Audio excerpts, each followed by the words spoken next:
I was too stunned to move. He explained that in this forgotten corner of the world, all creatures could speak. She used a charm of duplication, he said. But it is fragile. To break it, you must place this on her skin.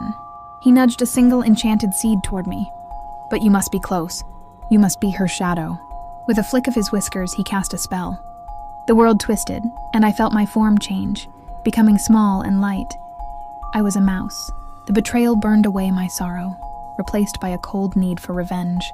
I would not just reclaim my life. I would fill her stolen days with terror.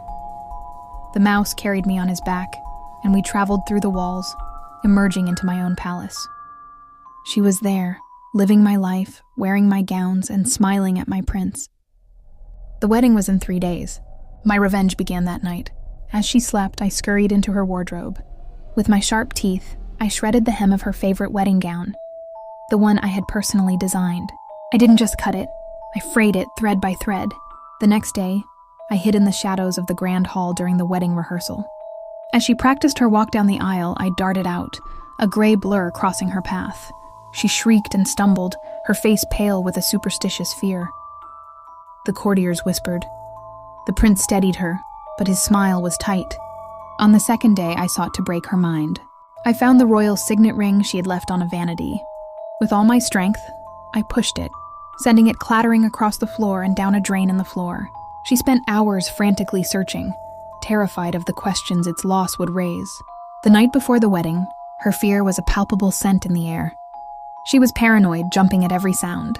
She sat before her mirror, staring at her reflection, my reflection, as if waiting for it to betray her. This was my moment. I crept from the shadows, the enchanted seed clutched in my mouth. I climbed the drapery of her chair and dropped onto her shoulder. She gasped, frozen as she saw me in the mirror. Our eyes met. Before she could move, I dropped the seed into the collar of her dress, where it touched the skin of her neck. A silent shockwave exploded through the room. The world stretched and warped. I felt myself growing, my proper form returning as I tumbled from her shoulder onto the floor. I stood tall and whole. She stared at me, her stolen face flickering like a guttering candle. She clutched at the locket, but it was too late. A scream was trapped in her throat as her form shrank and twisted, not into a mouse, but into a small porcelain doll that clattered to the floor, its painted smile a mockery of her ambition. I picked up the doll as the prince and guards rushed in. "It seems my old toy was found," I said calmly, holding the lifeless figure. I looked at my prince, my true self shining in my eyes. "I believe we have a wedding to attend tomorrow.